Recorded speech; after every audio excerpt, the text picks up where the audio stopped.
My co-hosts. From the very beginning, it was my co-hosts who gave me my power. The Toronto Terrorizer. That's what they called me. Oh, come on. My reign of terror was legendary. When I was alive, I might have been a little naughty, but after they killed me, I became something much, much worse. And that's when the fun really began. Please stop. Until they figured out a way not to listen to me, to erase me completely. Being dead wasn't a problem, but being forgotten, now that's a bitch. I can't come back if nobody remembers me. I can't come back if nobody's listening to my podcast. All right, enough. Just introduce the show. I'm Freddy Krueger. I'm Lara Medeiros. I'm Rodey Gozum. And I'm Megan Swaine. And this is Bad with Numbers.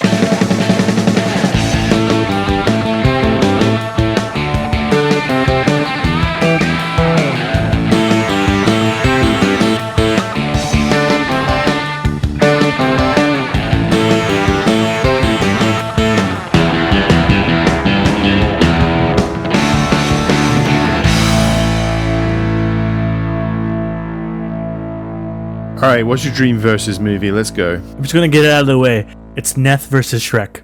Oh, for fuck's sake.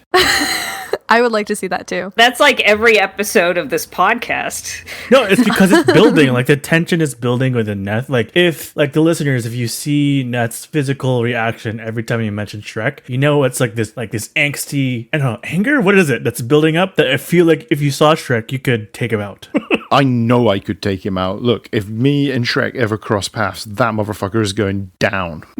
So it would have to be the same kind of basis of, like, it would have to be Neth visits him in his swamp, so then he has home field advantage. I don't know. I'm fairly used to hanging around in swamps, so I don't know if he's going to have that much of an advantage. Damn. Beats him up and takes his swamp. I mean, thank you, Roddy. I'm not a movie, but it's nice of you to consider me that way. As a large film franchise. That's what. It has, like, this meta context to it. It's very, I don't know, looking at the future of cinema. Please don't refer to Shrek as the future of cinema. Oh, but it is. It's the past, present, and future of all cinema. Has anybody got any other versus movies they'd like to see? I mean, I'm really excited for the Godzilla versus Kong coming out in a little bit. You are? Yeah, I love any of the Godzillas, if I'm being quite honest. Mothra is my girl.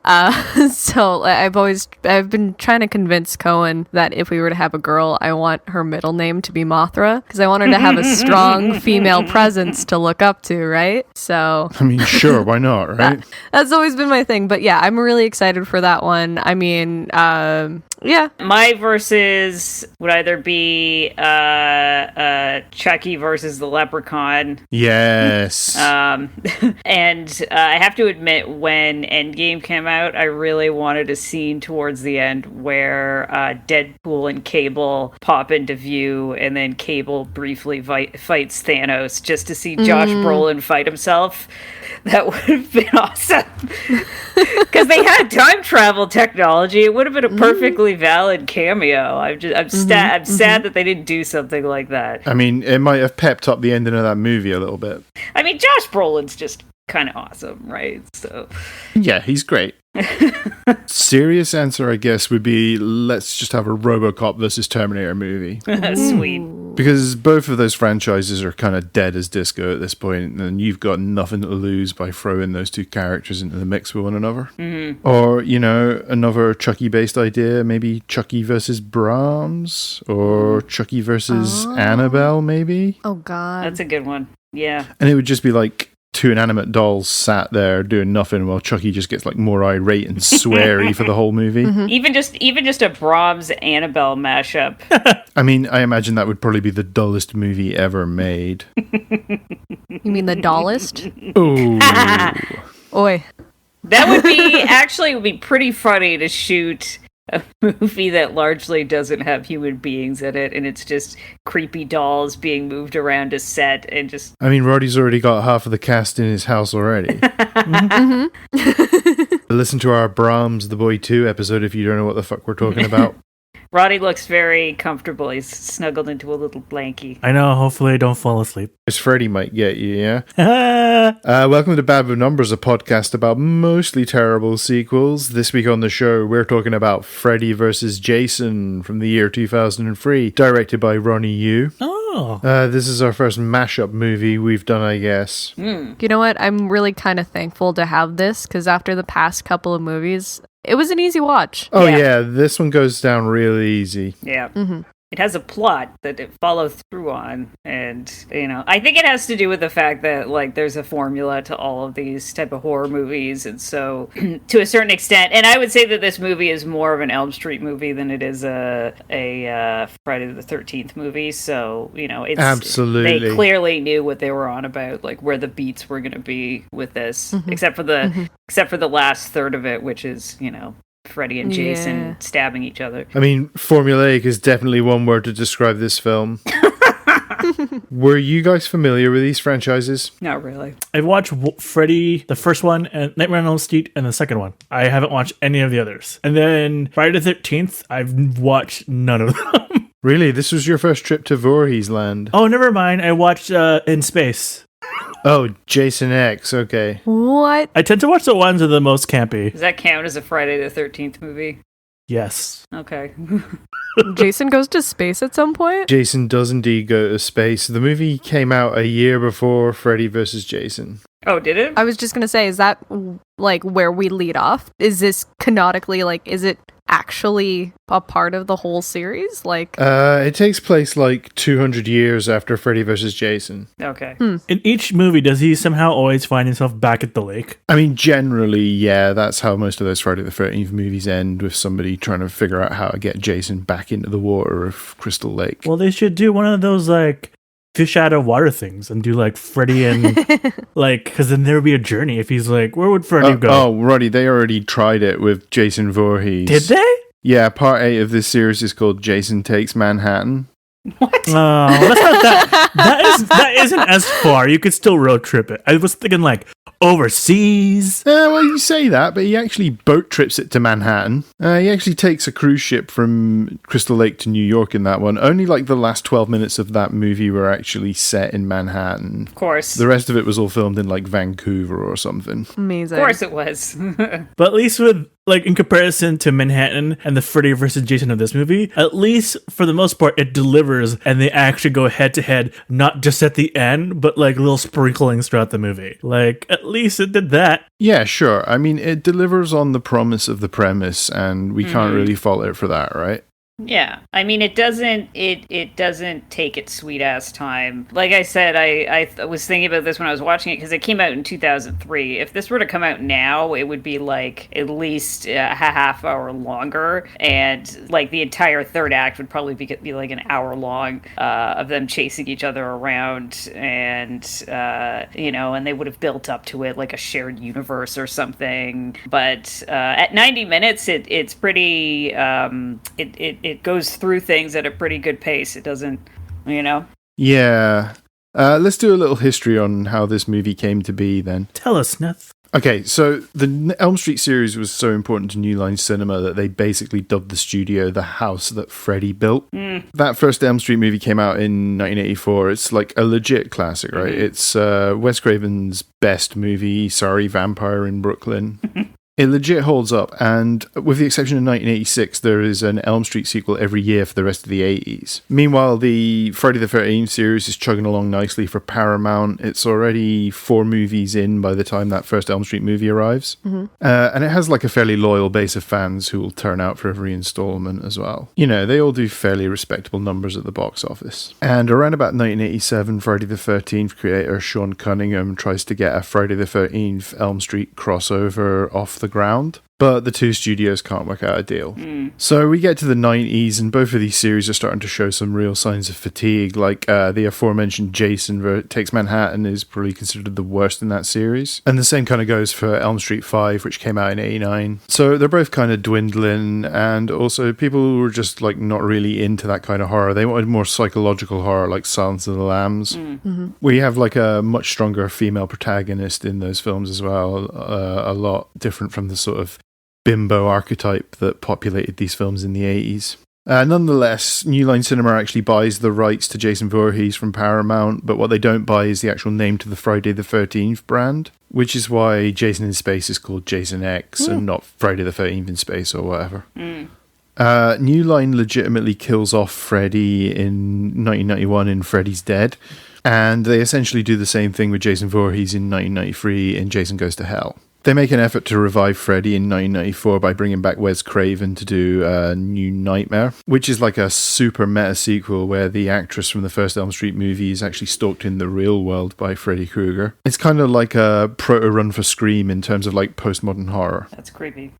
Yeah, it's kind of not great. Oh, the premise makes it sound super cool. Yeah, the premise is kind of good and it has some cool moments in it, but I watched that entire series over the summer. New Nightmare doesn't hold up as well as I remember. It's really slow. It has some pacing issues. Anyway, the final shot of Jason Goes to Hell is of Jason's hockey mask lying on the ground, and Freddy's gloved hand comes through the ground and pulls it down into the dirt. And then you hear Freddy cackling and it just cuts to credits. Ooh. And even though that was meant to be like a little kind of fan service Easter egg, somebody somewhere took it very seriously and then spent the next decade trying to get a Freddy vs. Jason movie going. So in 1997, they hire Rob Bottin to direct it. He's a visual effects guy who did the effects on Carpenter's The Thing. His version had two different endings, one where Freddy won, one where Jason won. And different theaters would have had different endings. It would have been kind of like the movie Clue. I don't know if you guys have ever seen that one. Yep. It's an amazing movie. Yep. So when that was originally shown in theaters, it had 3 different endings, and you didn't know which one you were going to get based on which showing you went to. Yep. Anyway, head of New Line Cinema, Michael DeLuca, kind of nixed that one, so they went back to the drawing board, and then they brought on David S. Goyer of Blade Trinity fame. And apparently one of the drafts that he worked on, the ending managed to bring in Pinhead from the Hellraiser movies. Of course. Nah, you can keep it. I'm so not interested in that happening. So eventually they bring in Ronny Yu to direct, and his most notable movies at the time were Bride with the White Hair, which is a 1993 Hong Kong action movie, and 1998's, oh boy, is this an episode, Bride of Chucky. Yeah, I've seen that. I think I've seen that. Yeah, I have seen it. That movie was a big enough hit to get him this gig, and that's how he ended up with this version of Freddy vs. Jason. That has who plays the bride? Jennifer Tilly. Yeah, it was Jennifer Tilly. I remember seeing that with somebody. I watched that movie without having seen hardly anything of previous movies, so I was very confused. And it was very silly. It's a very silly movie. Yeah, it ain't great. I mean, like I say, it's probably an episode. We'll see. Yeah. I was thinking about while watching this, like, have like slashers kind of passed their prime? Because even in watching this, I was like, some of the things they do are a bit dated, and so I feel like they became infamous for all the tropes they were doing. Like, if you were any bit diverse, you would like probably gonna die. Yeah. Well, or if I you think use No, I was gonna say, I think the thing is that people's fears have changed. It's not so superficial anymore. No, it's no longer, being skewered by a giant machete isn't the worst thing to happen, which is terrifying to me in a way. But that's why I feel as though hauntings and things you can't control, and one of the scariest, just in video games in general, there's Amnesia, there's Outlast, and those are things where you can't fight back. So I think just as a general thing, I guess the rules are changing for us as to what we want to see, but I would love to see another slasher. I don't know. I'd love to see these guys in prime. I think slashers have kind of become their own subgenre to the point where there aren't many blockbuster slashers anymore. I think that there are a lot of B-level, low-budget slashers, but not none of these big-budget franchises. All the big-budget slasher franchises from the 80s have all kind of, gone past their prime. Yeah, none of these movies were ever huge 100 million grossers, but they were always made for a fairly low amount of money, and they always got fairly steady returns at the box office. I think part of it as well is that Scream just absolutely torpedoed this genre when it came out.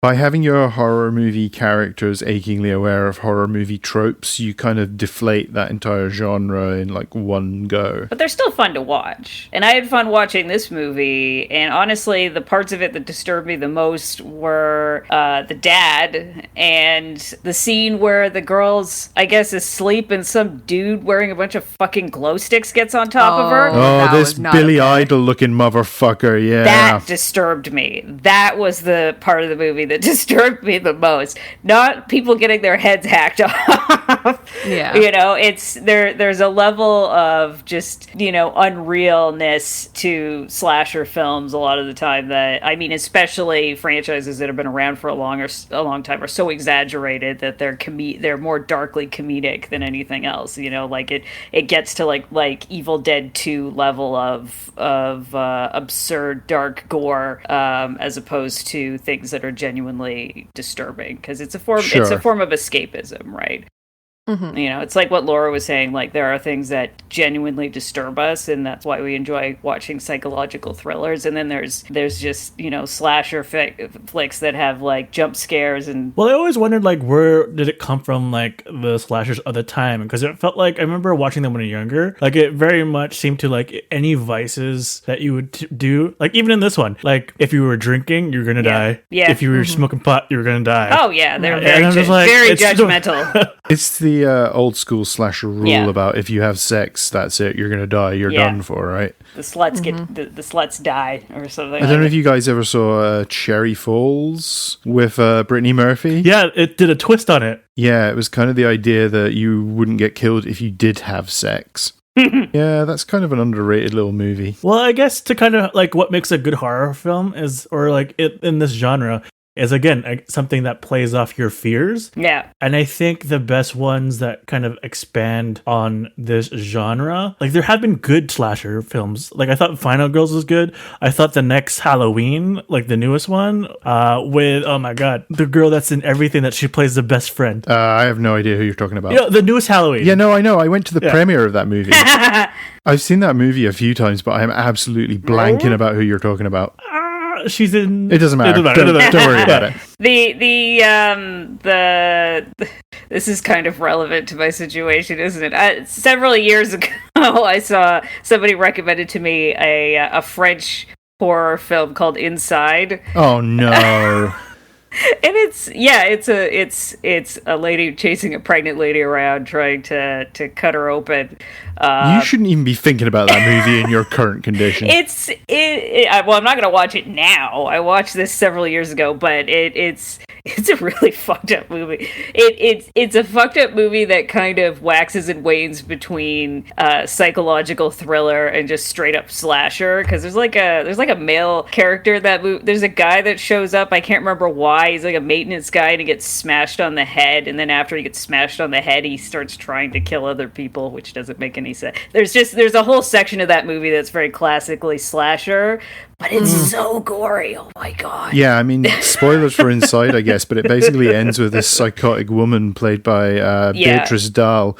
She essentially cuts this baby out of this pregnant woman, and it is brutal. Yeah. It was kind of part of that new wave of French horror from around that time. Movies like Hot Tension and Martyrs. It's so bloody. Not an easy watch, that one. No, it's very strange. Should we do the box office for Freddy vs. Jason? Sure. Yeah. Yes, I want the blast from the past. 2003. 2003. Anybody remember it? I remember it. Nope.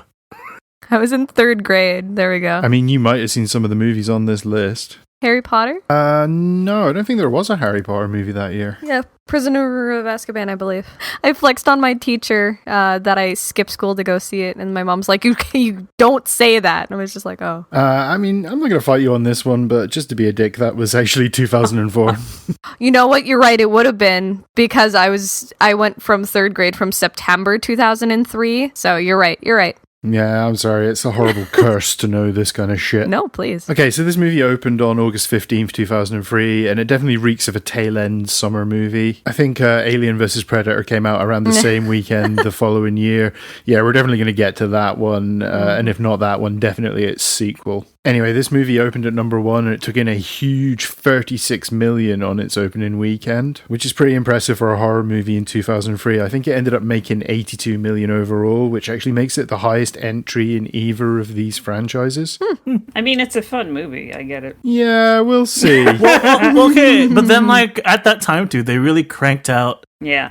the marketing because I remember they're Oh, like, God, who's yeah. gonna Yes. win? Yeah, And so like epic it was like the talk. There would be like, I don't know, there's so much merchandise too. Yeah, I remember the jump rope scene, and that like scared the hell out of me when I was younger. So Yeah, that's like a recurring motif in these movies. This Oh, really? 'Cause when this it- image of little girls playing jump rope. When it came up in this one, I'm like, that's a bit much. It's kind of tacky, isn't it?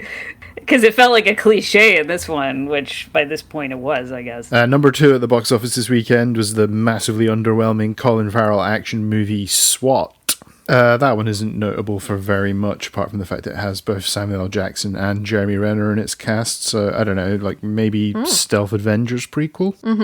Number 3 that weekend is Open Range, which is a largely forgotten Kevin Costner, Robert Duvall western that's actually kind of great. I thought it was an animated film. You're thinking Yeah. of Open Season, dude. oh, no, I was you're thinking of thinking Home on the Range. The one with the cows. That was Yeah, was yeah. like a really shitty Disney movie that came Yeah, out. People are it was like, not- we want 2D animation, and then that came out, and they're like, oh, Never mind. forget it. Speaking of Disney, number 4 at the box office that weekend was Freaky Friday, Yeah. Ooh. starring our beloved Jamie Lee Curtis and Lindsay Lohan. I love that original 70s one, but I never actually saw this version, so I'll just defer to you guys. I Good don't think performances. I've seen the original. I've seen the one with Shelley Long, which is weird. That original had Jodie Yeah. Foster when she was Yeah. a teen actress. Yep, there was like a made-for-TV one made somewhere in like the 80s, 90s that had Shelley Long in it, and I know I've seen that one. And I think I've also seen the Jamie Lee Curtis one because my brother mainlined a bunch of Disney movies when we were in isolation, including every single Parent Trap movie. There was more than one? Yes. Wild. Number 5 is a movie called Uptown Girls, starring the late Brittany Murphy of the aforementioned Cherry Falls and also Dakota Fanning. I'd never seen this movie. In fact, I don't think I'd even heard of it until I looked this up. It sounds kind of horrific, but it also has a Fisher Stevens cameo in there at some point. No idea what ethnicity he's playing in this one. Oh, damn. This is like talking about the box office. A part of me it's giving me these flashbacks of the time. Like it was my teenage life where we would like go to the cinema like every weekend because it was the only thing to do in the suburbs. Yeah. So I No. knew about Uptown Girls and I didn't want to watch it because at that time I thought Dakota Fanning shtick or what they were making her do was annoying. Why? What were they making her do? It's the whole thing where like she's like a girl that's smarter than her actual or like wise beyond her years that act like she's the one that will take care of the adults because the adults are the ones that are not as smart. And I was like, I can't. Or you're not thinking of I Am Sam, are you? Well, again, it's a similar boat where Yeah. she's like wise beyond her years. Yeah. And a part of me was like, stop putting this expectation for children to be wise beyond their years. They shouldn't have to take care of the parents. The parents should take care of the kids. That's true. But that is just me. just No, that's a fair venting. that's a fair point. Other sequels kicking around the box office chart this weekend included American Wedding. Yeah, no thank you. Spy Kids 3D, Game Over. Oh, that had Elijah Wood in it. It was one of the best Spy Kids ever, like hands down. Elijah Wood was in that? Yeah, he was the guy. That was like legitimately his name. I'm not just saying, yeah, he was in it. No, he was the guy. The guy. I took my daughter to see that one in theaters, but I literally remember nothing about that movie. You don't remember all the times when like they would punch directly at the screen so it feel like it's 3D? Oh, I love those. Every time I watch them now, I'm like, oh, I should have some glasses on, shouldn't I? Just stuff that's like, woo. Yeah, just We've got Bad Boys 2 in the mix. Oof. that one was okay. It might be an episode, I don't know. Yeah, I remember the second one being decent. I just remember the second one had that scene where they took corpses and threw them out of the van. Yeah, that's kind of my memory of that movie as well, is there being a lot of like corpse debris in that film. I was like, this is dark. We've got Lara Croft Tomb Raider, The Cradle of Life. Oh, Cradle of Life. Oh, that was That's probably an episode. yeah. That's the one that totally messed me up with the trees. I'm pretty sure. As previously discussed on our Mummy Returns yeah. episode. Elsewhere, we've got Terminator 3. Bad movie, good ending. Charlie's Angels Full Throttle. Yeah. I mean, that one's already on the schedule, right? Yeah, please. Bleh. And Legally Blonde 2. Oh, okay. There was a 2?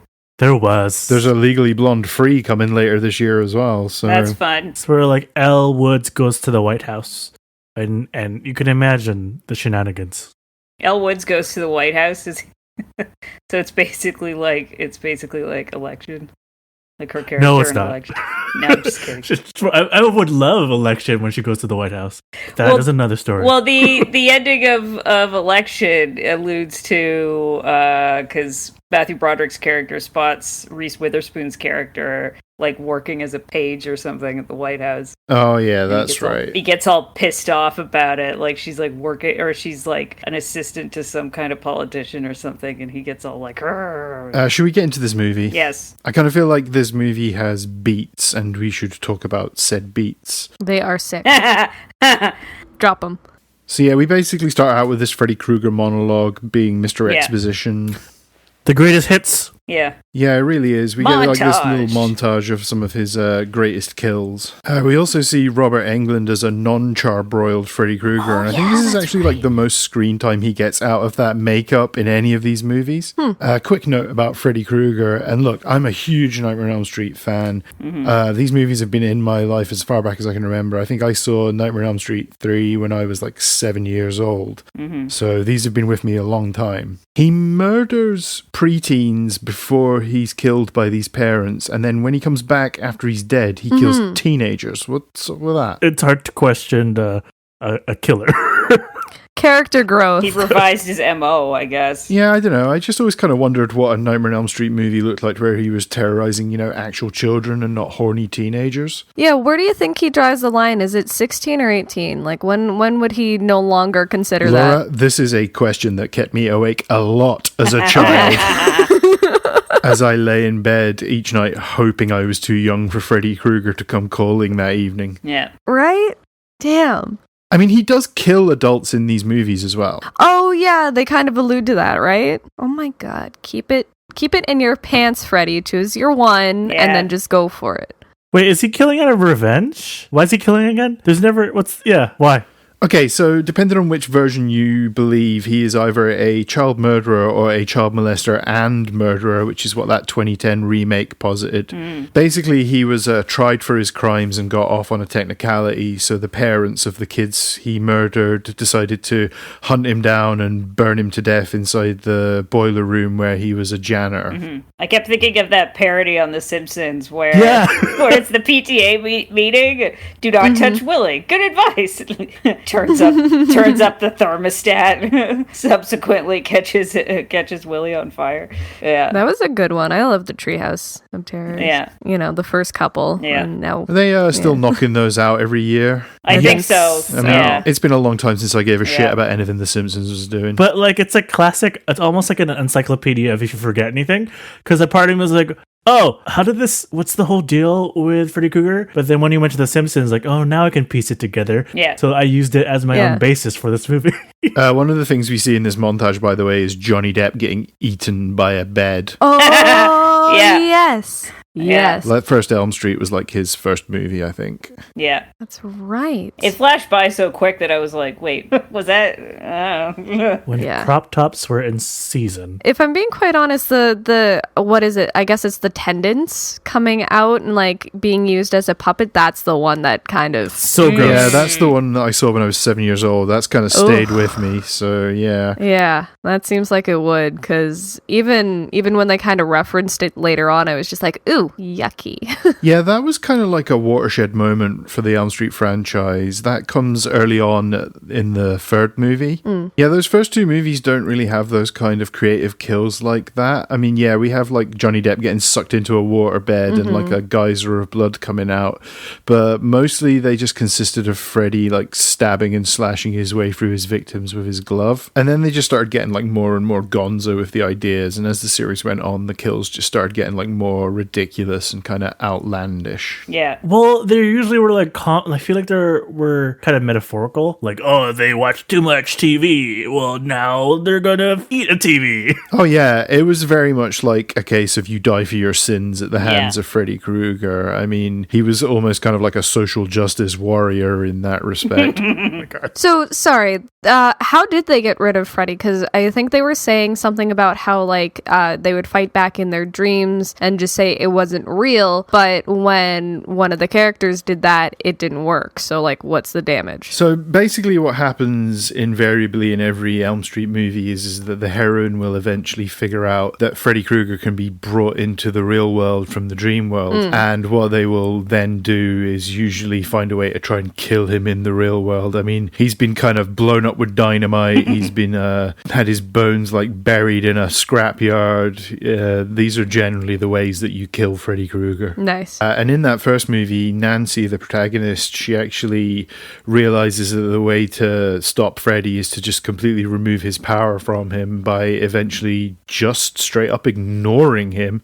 Wait, this is the end, but ignoring him doesn't work anymore, does it? No, they kind of jettison that idea from the movies fairly early on in this series. I mean, that's kind of the basis for his return in this movie, right? Is that nobody's thinking about him. Very American Gods. So he hires a different psycho. Love it. Yeah, I mean, that's basically the premise of this movie, right? I mean, this movie should be called Freddy Gaslights Jason, because that's kind of what's happening here. Jason thinks he's doing this for his own sport, but he's actually doing it for Freddy's needs. Well, he subcontracts him to kind of scare people into thinking about Freddy, but because Jason just likes killing things, he continues to kill things. And then Freddy's like, hey, you're stealing my spotlight. Fuck you. Yeah. Right, and Jason's kind of like primal on that level. He just works on instinct. All he's really doing here is like stomping around, stabbing people with a machete. Yeah, it's just a big motherfucker with a machete. Exactly. He kind of has motive, but he doesn't really have much of an agenda here. He's not particularly selective about who he decides to kill. He's not a sadist. He's not sadistic. Freddy, I guess, is meant to be a sadist. This movie sets out its stall really early with some boobs here, right, in this opening scene. Oh, yeah. I mean, I guess it wouldn't be a slasher movie without them. Yeah. Honestly. Yeah, there's a girl at home alone, so her friends come over to keep her company, and then the boys. Yeah, no, this is the one that's at Camp Crystal Lake. She's calling out to her boyfriend, and she's like, oh, are you joining me? I'm going in anyways, and then goes in the water for 30 seconds, and then she's suddenly very scared. Like, I don't know. For me, if you're going to be that confident to take your clothes off and dive into, first of all, that's like one of my worst nightmares is any water that I can't see the bottom of. So for you to just like hop in a lake, no problem, like whatever's in there is in there, you do you. But like she gets in there 30 seconds later, she's like, who's that? And just like, you didn't think of that before, taking off the rest of your clothes? I don't know, lady. Maybe you got leeches in your cootie now. Come on. That's the kind of stuff that's in a lake.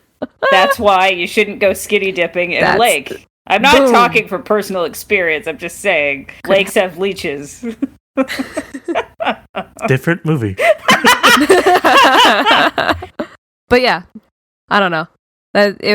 And then she goes through the forest, and I do like the idea that they kind of create the tension where she backs up and it's just a tree, and then she doesn't keep her back to the tree. Are you joking? You know that's like a thing, and then she just continues to back up into Jason. I mean, we should probably stress that this is actually all part of Jason's dream, and that this is just Freddy Krueger manipulating Jason's dream. That's right. And none of this is actually happening. We say that, but then it's the same thing when we get to the real world, where like eventually you start yelling at the teens. We're like, just stop it. Stop making dumb decisions. Yeah.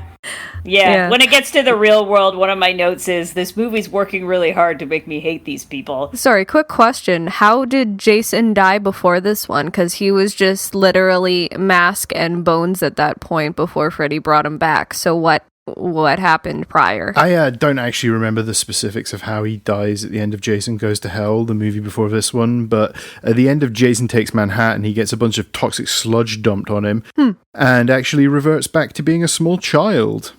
Which this movie kind of fucking ignores. Yeah. It would have been really funny if Freddy had gone to resurrect Jason and he's a teeny little kid. No. No. Where he's like, aha, oh. Then it would be like basically Freddy versus Chucky at that point.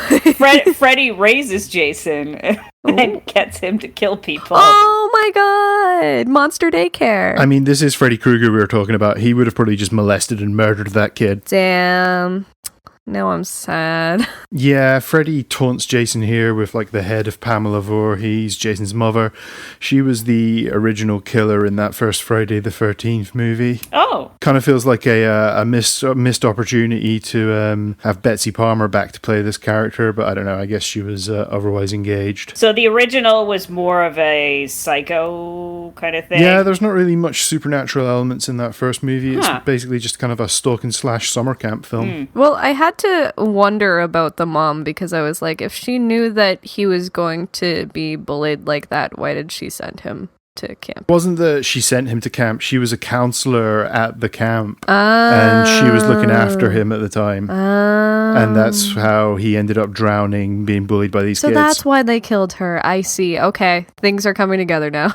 Yeah, and then cut to the opening credits. There is just so much metal in this film. There are like so many screeching guitars all over the soundtrack to this movie. Yeah. Well, it happens when you have verses in the title. Yeah, I guess. It can't be polite. A polite soundtrack. Gotta destroy people's eardrums. Yeah, and then we cut to the slumber party between our three main female protagonists in this movie, played by Kelly Rowland! Sorry. Yeah, Kelly Rowland from Destiny's Child is in there. Katharine Isabelle from Ginger Snaps, who I absolutely adore. Yes. Mm-hmm. I kind of feel like this movie does her a disservice. She's not given that much to do here. Hannibal, The Order, like you said, Ginger Snaps. Yeah, and we get our inevitable final girl, who is played by Monica Keena, who isn't in that much stuff. She was great in Dawson's Creek. She had like the most like, she dies in it. Oh, wait, no. Never mind. Go on. No, she's the one that was like a reckless, like she seemed toxic, but she was actually kind of, I don't know, hurt a lot. And that's why she made the choices she did. And then she dies, and then it's no longer a story, and it's about everyone else. Dawson's Creek! I think the thing I know her most from is Undeclared, the Judd Apatow show that he did after Freaks and Geeks that had Jay Baruchel and Seth Rogen in it. Anyway, these girls are sat around at this slumber party, and they're playing Fuck, Marry, or Kill. Yeah. But they're doing it with like the Three Yeah. Stooges. Is this a thing girls do at slumber parties? I mean, maybe, but not the Three Stooges. Like, even in 2003, who the fuck was watching this Three Stooges? Come on. Jesus. I mean, you could go public domain without, like... Who would be 2003 hotties? Freddie Prinze? Was he back still there? No, he's donezo by 2003. Well, they keep name dropping Scooby-Doo. Yeah, they do So they one could for have just done that. Scooby-Doo. See, that's timeless. Like, that's... Really? Scooby-Doo is one. timeless. So wait, what's the Fuck, Marry, Kill there? Is it literally Freddy, Shaggy, and Scoob? Yeah, No, I was gonna go with like Haunted Janitor. that's who they list. Yeah, Haunted Did Janitor. they really? Yeah, well, that's who they listed was Freddy, Shaggy, and and Scooby. Yeah, they had a dog in there, so Marry the dog, I guess. we didn't get to hear the interesting end of that one. Yeah, these guys turn up at the house with some beers. These are like just a pair of obnoxious assholes who thankfully aren't in this movie for very long. Yep. This Blake guy that's like sniffing around Monica Keena. I mean, Kelly Rowland really wants Monica Keena to hook up with this guy. I kind of feel like she pushes really hard for these two to get together. Yep. Like, just leave her alone. She's not that interested. Maybe off screen. I don't know. Maybe there's things off screen that we don't know about her character.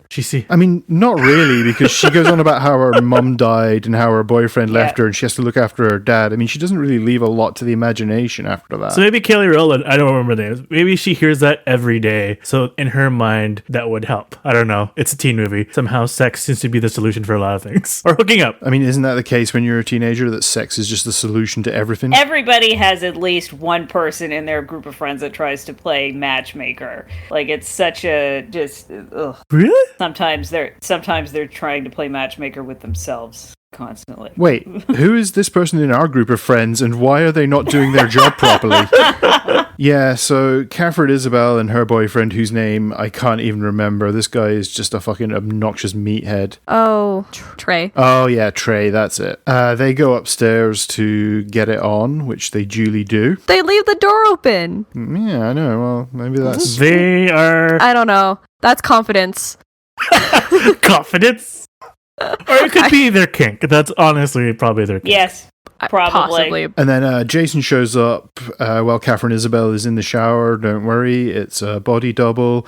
And this Trey guy gets nailed, in which I think is actually the best kill of the movie. Yeah. Mm-hmm. This film blows its wad very early because this Trey guy gets folded the wrong way in a fucking bed. Like a lawn chair. Mwah. Anybody notice that he's holding his beer throughout this entire escapade? Yes. Is he really? Yes, his hand is still resting on the beer on the night table. Beauty. Yeah, he's lying on his stomach, and then Jason stabs him, and then for some reason he manages to get some way he gets the bed to fold up around this guy.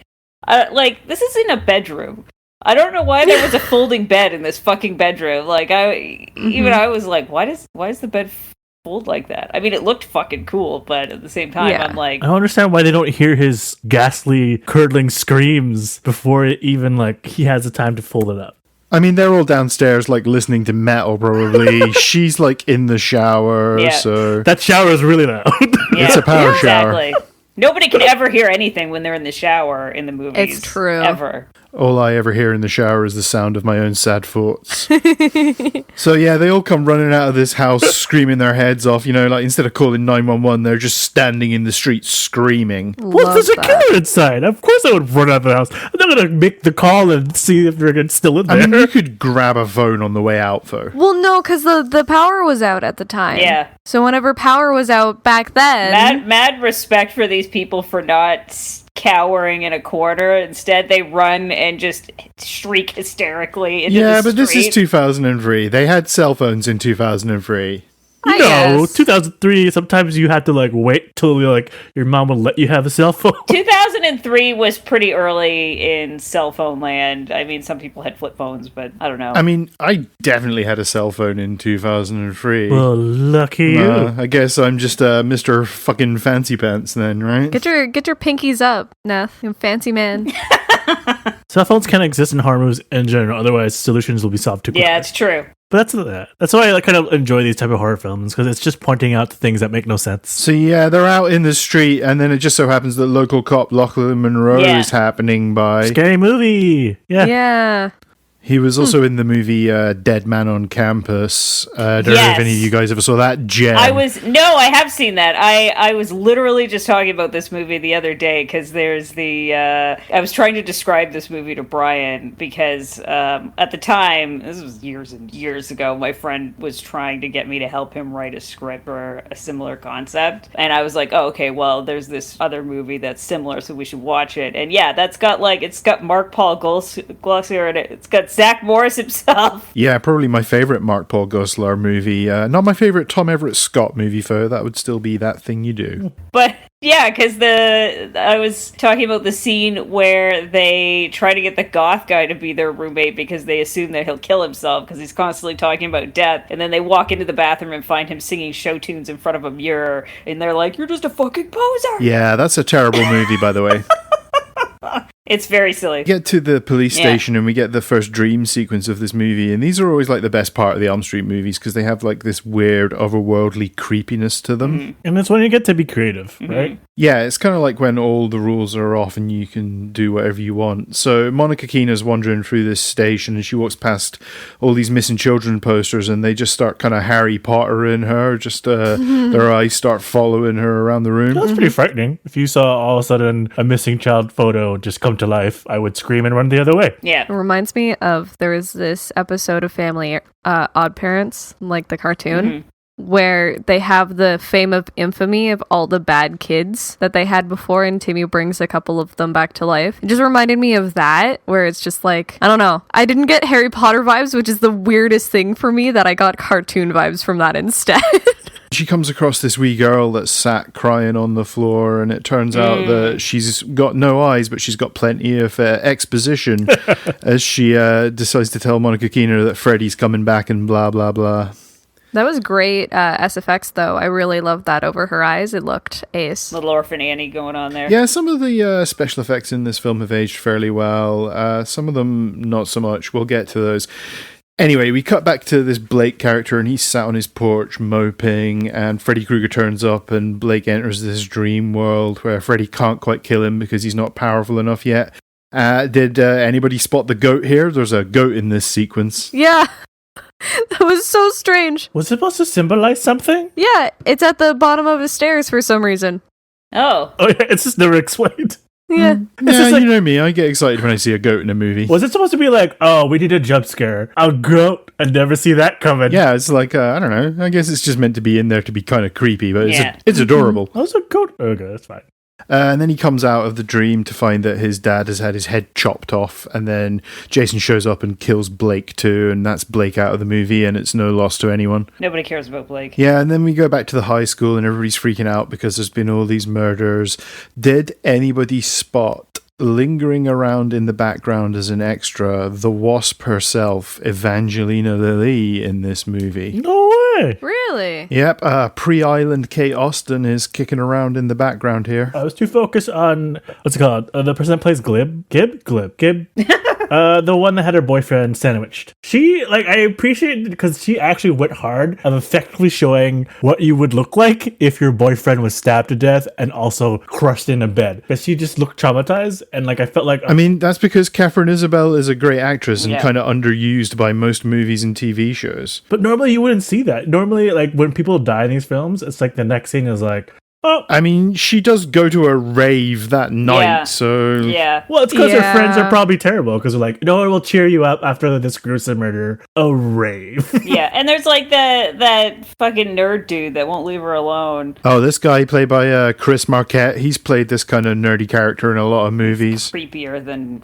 Freddy to me. Charlie or whatever. Yeah. Yeah, his character's kind of an asshole. He gives, like, Kelly Rowland a real talking down to at this rave, and it's pretty unwarranted, and he's, like, excessively Yeah. mean to her. It comes out of, yeah. I laughed. Yeah. Actually.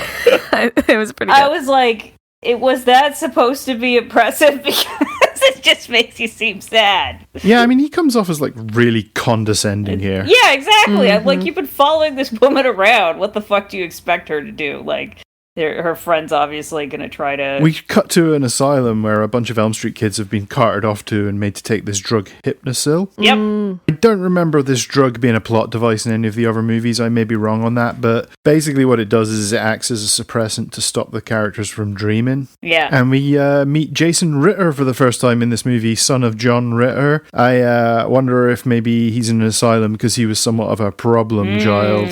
Oh. He, like, asks the guy, what are these for? And the guy's like, keeps you nice and docile. And I was like, why the fuck would you tell him that? You're just giving him added motivation to not take his pills, jackass. Yeah, and yet they seem to have been in there for like 4 years and fairly compliant up to this point. Yeah, they don't even know why they're in there. Yeah, and similarly, Monica Keena's dad is also drugging her with this Hypnosil stuff, which I thought was kind of skeezy. Yes, at first it seemed super creepy at first, and then later on in the movie it makes a bit more sense why he was doing that. I don't know. Kelly Rowland isn't very good in this film. Oh. I kind of feel like there's a reason she's not in that many movies, okay? Fair assessment, in my opinion. Yeah. And look, I like Destiny's Child just fine. They had some absolute tunes in their day, so... Wait, what was she supposed to do in the role? It's just kind of like be like the cheery best friend, and then that's all she's given. I mean, why is she obsessed with getting a nose job in this movie? She is fucking stunning. It's so weird. Because they needed a trait for every character, right? So They needed a reason for that scene to happen. Yeah. Yeah, that scene being There you this go. segment when they're in the school nurse's office and Kelly Rowland is like asking the nurse about nose jobs. I don't think she's the person to be asking about plastic surgery tips. She's the fucking school nurse. Oh, well, then she's looking through a magazine and the images just get progressively more just disturbing, which is actually kind of a nice effect. It's a nice little transition in the scene. Yeah, and then Freddie pops up and literally rips off her nose, and it's Yeah. kind of grim. Nope. Yep. Got your nose. Yeah. Oh, yeah. It's good. Yeah, so Jason Ritter and his weird wee friend break out of the asylum and head to the high school where he, it turns out that he was Monica Keena's ex-boyfriend that disappeared 4 years ago. They get chased away by the principal fairly quickly, so him and his wee pal go off to the library to research Freddy Krueger. They start this conversation in the library, and then there's like this weird edit to where they continue the conversation in the back of the van. Yeah. And it's like, did they just pause their conversation, get in the van, drive to where they were going, get out, get in the back of the van, and then start up the whole conversation again? Maybe. Yes. I mean, haven't you ever had a very serious discussion with someone and went, hold on, I want to move to a new location? Never. What? And like not actually speak the whole time that you're in transit together? I mean, that's just weird. See, you know what? Now I would, just to see how people would respond. I want to see if that could be applied to real life. This library isn't private enough. Let's crawl into this weird van together. Yeah, and then we get this rave scene. This is very early 2000s. It's glow sticks? just a bunch of cars in a cornfield with people, glow sticks dancing to bad techno. Okay, important question. Would you rather go to this rave, the Blade Trinity rave, or the Matrix rave? I mean, that Zion rave is stinky, so that's off the table straight away. Mm-hmm. But they don't die. I mean, that's true. If you go to the Blade rave or this Freddy vs. Jason rave, chances are you are dead meat. It depends on whether at the Blade rave you're one of the vampires or one of the people getting eaten. If you're one of the vampires, I'm sure it's super fun. But the vampires, they look like they were having a good time. But does Blade show up? And then I feel like it's not a good time when Blade shows up. Can I be Blade at the Blade rave? Yeah. If I'm Blade, then I win on all accounts here. Just like at this field party, I'm sure Jason's having a good time when he gets there. Would you rather be Blade or Jason then? He's having the time of his life. So many people to decapitate and just like run through. Oh my gosh. Did you see the guy trying to beat up Jason with the boombox? That was my favorite. When he first comes through after throwing a flaming machete, he comes in and some guy like tries to friggin' like smash it over his head and then gets sliced instantly. I'm like, what did you think was gonna happen, bro? Well, if you're in a world where Jason like doesn't exist, you would just think he's just a very big burly guy. So you would think a boombox could do it. Nah. They don't know that he's... I'm out. I mean, they literally refer to him as a goalie at one point. Yeah. True. But I'm still out. They're like high off their tits, and then later on they're like, there was a goalie there, and he was super pissed for some reason. Yeah, Jason shows up at this rave and starts wreaking havoc, but not before Freddie manages to get his dirty mitts on Katharine Isabelle's character. Yeah. Again, out of this movie too soon. She's probably the best actress in this movie. She's probably the best character. She's wearing a baseball cap. She's drunk. She's smoking. She's my dream woman. And then after she falls asleep, like I said before, some dipshit who's covered in glow sticks. Yeah, fuck this guy. Starts like raping her or something. Yeah, this sneaky little bastard starts fucking clambering all over her. Thankfully, Jason puts pay to it fairly quickly by shoving a lead pipe through him, but still. Yeah, I didn't understand that scene or the need for that scene. I was like, what did that add? What I don't get it. Well, because Freddie almost kills her in the dream, and then she gets killed in real life, and then she evaporates in Freddy Land, and he gets super pissed about it. I mean, yeah, man, what did you think was going to happen? You're employing one of the best in the business to do your dirty work. What did you think? Yeah. The nerd guy refers to the other people as lower primates at some point. That's what I mean. This guy is just like such a condescending fuck. It's like, what are you doing here? Oh, I thought I would hang out with the lower primates. They're just having a good time. Why is he even here at this party? He does give a reason, and I can't remember what it was. Is he like delivering pizza or something? Stupid. No, he showed up because she was there. That was the main reason that he showed up. But so he's just a creepy stalker then. He gave some fucking weird excuse. I can't remember what it was. Jason happens upon these two guys, one of whom looks a bit like Bobby Moynihan, which I thought was kind of funny. Oh yeah, they're drinking Everclear. And one of my notes is like, if they're drinking Everclear, I don't think Jason even needs to do anything. Just let them poison themselves. How weird that Jason is actually like the hero in this. He stopped a potential date rape. He saved these guys from dying a slow, painful death. Yeah, he just gives them a quick, painful death instead because he snaps that guy's neck and then sets Bobby Moynihan on fire. Yeah, it's fine. He did well. Good for Jason. Love him. Sweet bean. Yeah, and then the ones that get away, after they're like, that goalie was pissed about something, and they just go home after my God. after witnessing a literal bloodbath. They're like, oh, we should call the cops. And Chris Marquette's all like, no, don't call the cops. Fuck that. I want to go home. And I'm thinking, no, call the fucking police. There was literally a massacre. They were so traumatized by the one guy getting snapped in half by a bed, and yet they witness a bunch of their classmates getting run through by a dude with a machete, and they're like, nah. I'm gonna go home. It's so it's after the scene where Kelly Rowland's like, yeah, can you just drop me off? I was like, I would want to stay with as much people as possible to know I'm safe. That, but like, can you just drop me off? Well, that was really their original purpose of being at the rave, but that didn't work out. Some poor farmer is going to find that the next morning and have to clean that up, the poor bastard. It's just gonna be a giant group of barn cats descending on this. The farmer's gonna walk into a giant site of a field party, and there's just gonna be 100 farm cats gnawing on corpses, and then this guy's just gonna die of a nervous breakdown.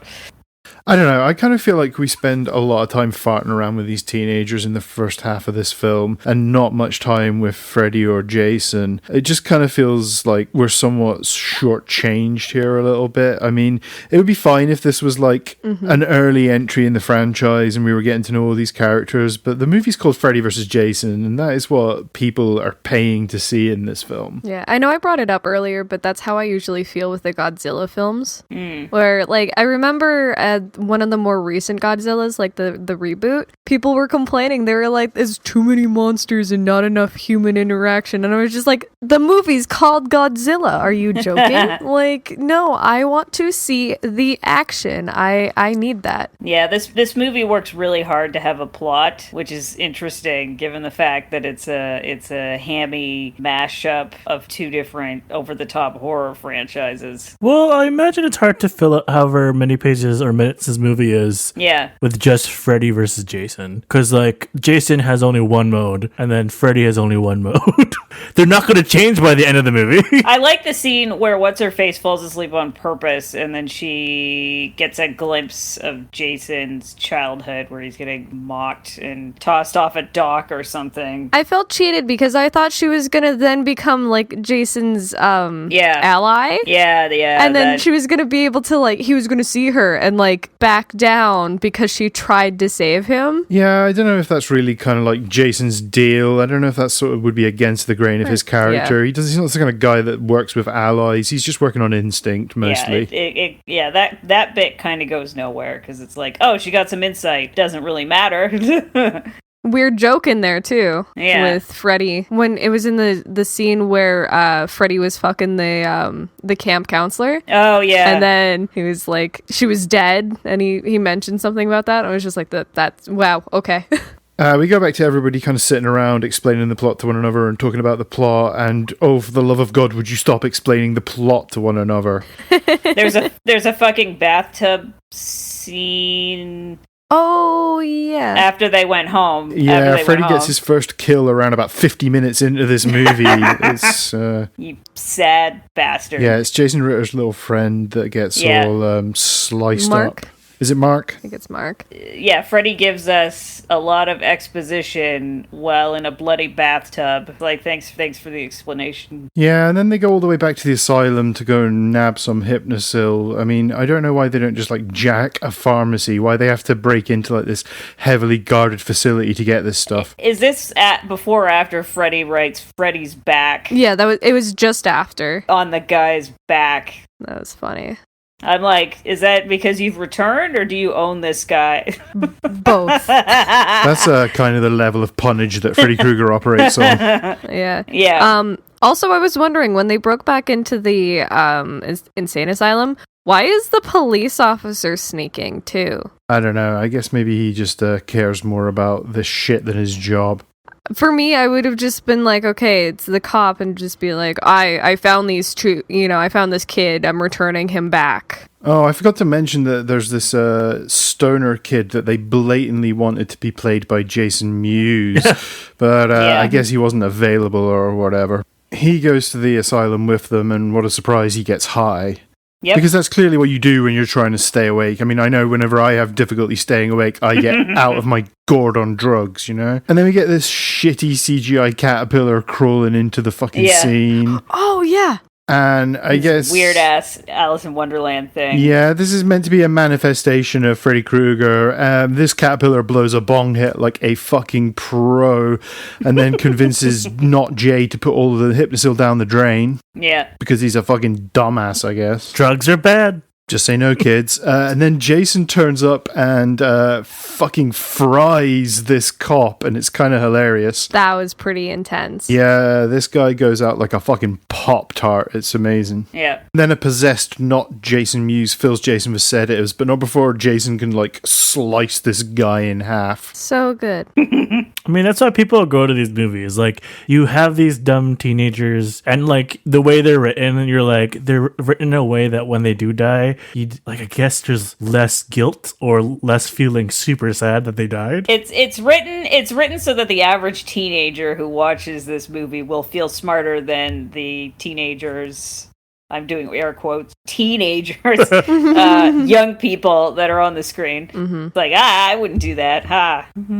Yeah, and it's like they have to kind of fill the archetypes for all these kids as well, like the stoner teen and like the preppy popular girl as well. Has there been like a slasher with like where they're like smart? Like there's one. Have you seen the one Hush where there's like she's like a horror writer? I keep meaning to watch that. But that was the one where you see someone that was actually smart, trying to figure out what to do when someone's trying to kill you. We get the best bit of the movie, this aforementioned dream sequence where we go into Jason's dream, and Freddie is just kicking the absolute fuck out of him here. Almost like pinball kind of levels. Oh my god. Freddy throws Jason around like a pinball with his crotch, is what I wrote. Oh, he does he does like these hip thrusts that send Jason flying around the room. Yeah, and Freddy's like kung fu kicking this guy and flipping around like Eddie Gordo from Tekken, and I'm like thinking, come on, these guys, these sizes don't match up here. I mean, it's in the dream world, right? So Freddy's like a god or whatever. He's like godlike powers or something. I'm kind of just rooting for Jason in this movie because Freddy's just kind of a fucking asshole in this film, right? Yeah. I think that was intentional. So they have this plan to put Jason back in Crystal Lake because they think that that's suddenly going to solve all of their fucking problems. Just a little pointer here. It is never explicitly mentioned in the original movies, but it's implied that Crystal Lake is actually in New Jersey. That feels like a New Jersey area. That makes sense. And Springwood is actually in Ohio. Oh. What? They are not doing that road trip in the space of one evening. Nah. That's quite the road trip that they got going there. So while Jason's passed out, they make Kelly Rowland give him mouth to mouth for some reason, and I don't know, I'm thinking kind of hot. Yeah! Oh yeah, I remember that. I paused the movie and I went to go do something. Oh, you freeze framed this too. And I mentioned...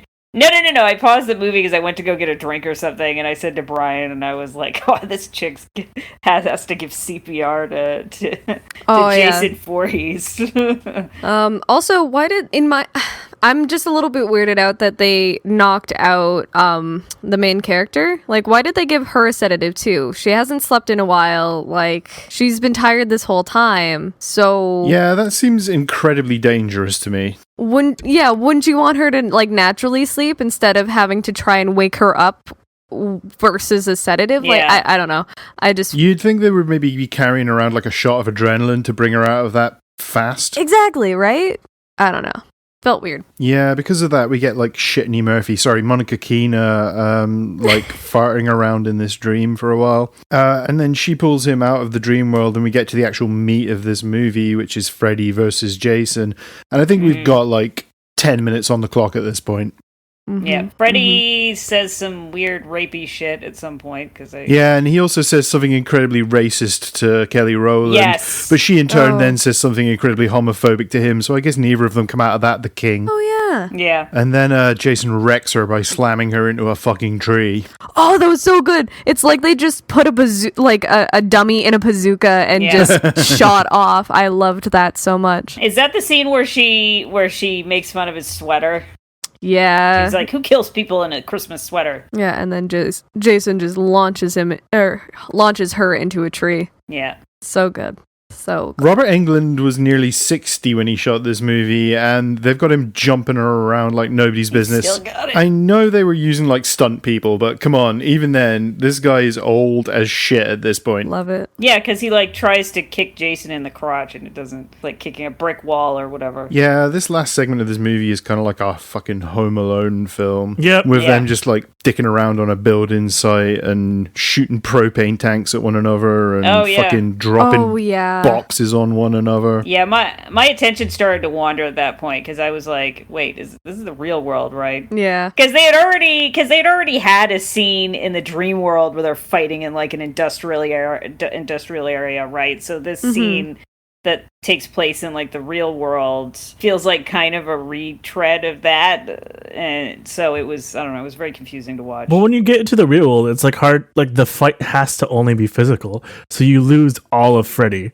Yeah. So you get that weird kind of hack and slash and like, I don't know, just Home Alone. I mean, Jason should annihilate this guy with one punch, really, Yeah. just based purely on weight alone. I mean, this kind of proves the notion of trying to spin a screenplay out of a three-word title is not always the greatest of ideas. And it ends with them both kind of air quotes dying. Freddy slices Jason with his own machete, which is embarrassing, and then Jason stabs Freddy with his arm. Yeah. With Freddy's arm.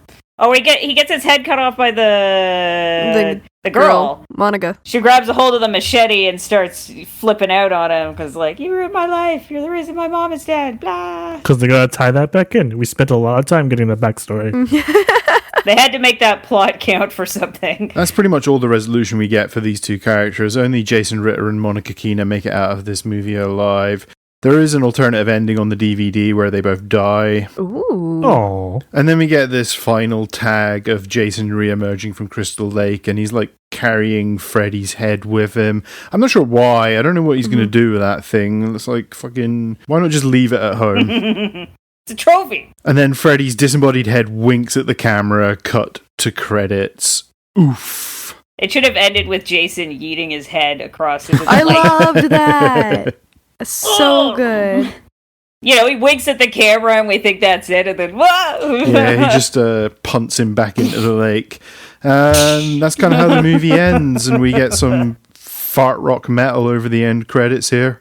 I'm surprised that since it made so much money that they didn't go like, should we go for another round? Oh, believe me, they tried to get another one of these going. The one that had all the fanboys salivating most at the time was the notion of Freddy versus Jason versus Ash from those Evil Dead movies. Ooh. They actually did that as a comic series. I haven't read it. I've heard it's actually okay.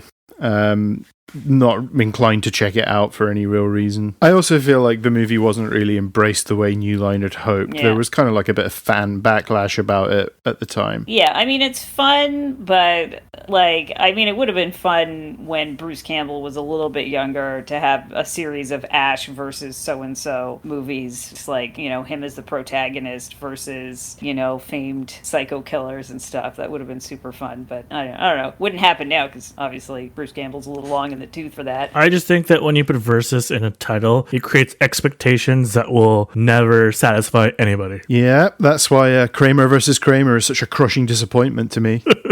Well, I think the thing is that I feel it's the most verses that I've at least seen doesn't actually focus on the verses part. It's a lot of having to meld two universes together, and that's what people get stuck on. Is like, how do we make this canonically work? And it's just like, shut up, I just want to see them punch each other. Like, I don't care. But then when you saw them punch each other, you're like, oh, maybe not that punch each other. Yeah, I wish it had been a little more creative with how it dealt with the actual versus aspect of this story. Yeah. No, I think the problem is that they also focused on home field advantage quotes, where like when it was on Elm Street, I think that would have been more fun is if Jason was pulled into the nightmare realm when Freddy wasn't fully like powered up yet, right? And then it could be fun to watch the two of them be fighting, and then Freddy gets his ass kicked until, you know, one of the kids remembers like Freddy Krueger, and then all of a sudden, you know, it could have been that scene where Mark says it in the high school halls and is just talking about how Freddy Krueger's coming for you, blah blah blah blah blah, right? Yeah. So then that name starts going like wildfire, everybody remembers him and he just powers up and he like, then starts kicking the shit out of Jason. Like, I think that could have been fun. Yeah, I mean, versus movies are a tricky area to navigate. I can't think of many that actually do it successfully. I mean, Alien versus Predator is born out of a sight gag made by some prop guy on the set of Predator 2, where there's an alien skull scene in the Predator's spaceship at the end of the movie, and everybody like promptly shit their pants about it. And it's like, oh my god, these things exist in the same universe. I need to see what that looks like. Let's do a quiz. Bring it. Sure. Let's go.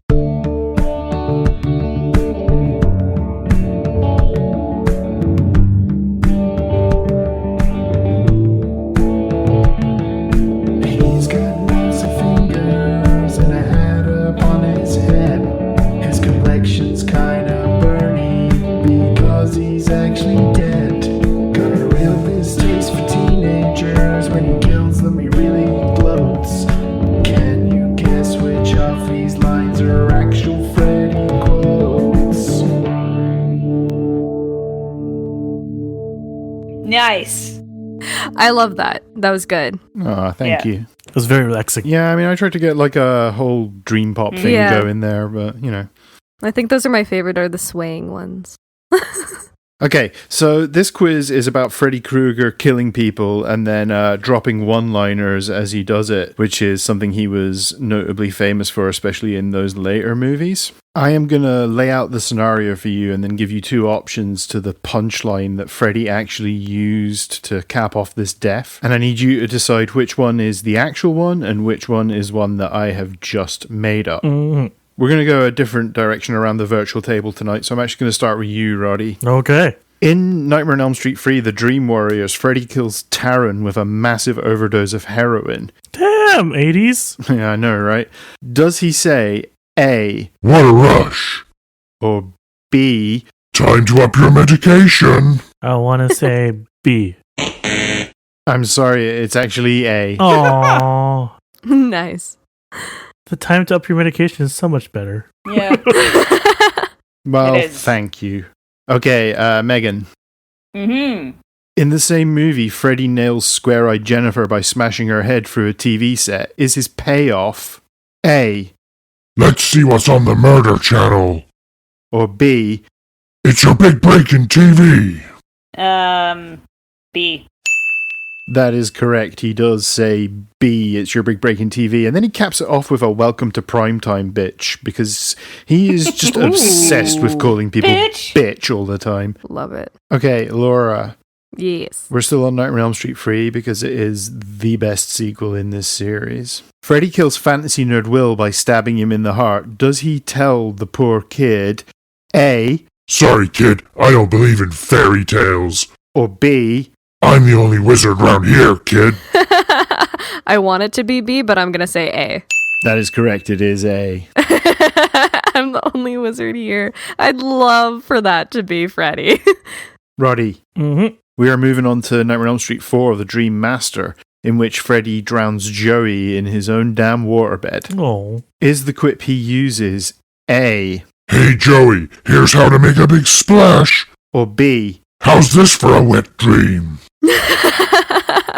A? No, I'm sorry, it's B. Oh. I was hoping it was B. Amazing. I mean, it's sexual in a creepy way, so that sounds like Freddy. That seems like his MO. Okay, Megan. We're still on Elm Street 4. Freddy literally sucks the life force out of Sheila during a school test. Does he tell her A, I'm giving you a D for dead. or B? You flunked. I'm gonna say A. No, I'm afraid he's not that creative. He just says, you flunked. Wait, how does he suck the life force out of her? Just He curiosity? kisses her. Ew. Oh. God. Laura. Yo. In probably one of the most grotesque kills of the entire series, Freddy first snaps bodybuilder Debbie's arms off at the elbows, then replaces them with cockroach legs, and then traps her in a Hey-O, Problem Child 2 episode callback, Roach Motel. He then squashes her and like a load of goo comes out. Ew. Blech. Is the last thing she hears A, You can check in, but you can't check out. or B? Hey, Debbie, you're really bugging me. I think it's A. It is a... Nice. I do really like your bugging me, though. Oh, thanks. These are very creative now. Yeah, New Line Cinema, I'm available. You can hire me. So, Laura has 3. Megan has 2, I think. Something like that. I don't know. Roddy, you got the 0, I'm afraid. I'm on a roll. I actually got your score right this week, at least. Okay, this is the final round. Roddy, you're up first. This is to save a little face here. In 1989's The Dream Child, which is a bad movie, by the way, Freddie overfeeds Greta to the point where she literally bursts. Yeah. Are we getting A, You are what you eat. or B? Don't forget to tip your Krueger. What? I'm gonna say A. You got that point, baby. Yeah, yo. All I can think about is that Monty Python scene now. Oh, it is totally stolen from The Meaning of Life. Weird. I was thinking of Simpsons when Homer goes to hell and he's being fed the donut Yeah. machine, and it just keeps going, and the little devil there is just like, what? Keeps on He's going. running out of donuts. Normally they hate this. Yeah. Okay, Megan. In the definitely an episode, Freddy's Dead, Yeah. Freddy tortures hearing-impaired kid Carlos by amplifying his hearing aid until his head explodes. Yo. Rude. Is the payoff A, I told you to listen up, Carlos. or B? Nice hearing from you, Carlos. God. B? It is B. I think that means Ding, ding, ding, ding. Megan's got 3, Laura's got 2, Roddy's got 1. Laura, this is for the tie. Freddy traps Spencer in some dumbass-looking Nintendo game and beats him to death. Is the line A, Looks like I just leveled up. or B? What do you know? I beat my highest score. I'm gonna go with B. It is indeed B. Yeah. And that is the end of our game on Freddy Krueger quotes. I think that was a tie in the end, right? I think so, yeah. I think so. Yeah, Megan, Even Laura, you guys tied. Roddy, you did not. That's okay. Yay. Hell yeah. Freddy vs. Jason. Any of you guys want to recommend this movie? Yeah. I mean, yeah. If you want to see some creative kills, then yes, it has some of them. So you recommend. Okay, Megan. It's fun. If you have anything invested in either franchise, then it's a fun movie to watch. You know, I mean, it's hard to make an objective statement on stuff like this now because we've watched so many terrible movies now that it was nice to just watch something with a coherent plot and interesting stuff happening on the screen, even if it's really hacky and stupid. So you know, if depends on whether that's your jam, I guess. Fair enough. Laura? Yeah, I would, because I had a fun time regardless. Like Megan said, I don't know whether or not if it's because we just watched those two beforehand, but Yeah. I honestly, I had a good time, and it wasn't like mindless fun. Like I actually watched it with Cohen, and the two of us had like these moments where we would shoot up like, did that just happen? Was that a scene that actually just happened? So I think that it's fun. I had a good time, so I don't see why not. Okay, I guess I'm going to be the contrary one this evening and say I probably wouldn't actually recommend this movie. I think the whole thing just feels kind of underwhelming to me. And maybe that's because this movie was so long in like getting to the screen that everybody's expectations were just way too fucking high for it. The end result just doesn't really do anything for me. We spend way too much time fucking around with these kids. There's not nearly enough mayhem in this movie, really, compared to the body counts of the earlier films. I don't know. I just felt very kind of deflated watching this. And look, I love both of these franchises, and I'm well aware of how achingly naff and shitty they kind of are. They're not high art, but they are like perfect kind of post-pub entertainment. And this just didn't do it for me. Yeah. And I'm kind of glad they never actually did a follow-up to this movie because they'd already been to space at this point in one of these franchises. Where else are they going to fucking go? Yeah, I mean, like I said, it's. I mean, the tropes in this movie that are specific to these two franchises, because I haven't watched many or hardly any of the other movies. Like, it's all new to me, so I'm like, ooh. Yeah, and I guess as like an entry level to either of these franchises, this is a pretty good starting place. It's not steeped in too much lore. It doesn't require too much taxation of the brain. I mean, not that any of those movies do, but yeah, I mean, like I say, just underwhelming for me. No, you're allowed to have higher expectations because of your level of investment. It's like Book of Shadows, right? Like hardcore fans of the first movie might have walked into the second one and been like, "The shit is this." Moving on, Laura, what are we doing next week? We are doing Twilight Breaking Dawn Part 2. Oh me, oh my. This is very much your wheelhouse. It's gonna be fun, I think. Twihard with a vengeance. Twihard with a vengeance, yeah. I don't know. I generally love our Pats and K-Stew. K-Stew. And they are both legitimately good actors. Yeah, it's a good cast and okay, I don't know. I guess I'm just on the side of the vampires, which is why I enjoy it so much. Yeah. Werewolves make it a little weird. I don't know. I have seen the first movie in this franchise, and that is kind of it. So you are definitely going to be steering the ship next week, because I don't have a fucking clue about these films. Mm-hmm. It came out during my prime time, so. Until then, you can find us on Twitter at Bad Numbers Pod. We're on Insta at BWN Pod, and you can email the show at bwnpod@gmail.com. Thank you for listening. We have been Bad with Numbers from Toronto, Canada. Stay safe out there. Goodbye. Bye. Bye.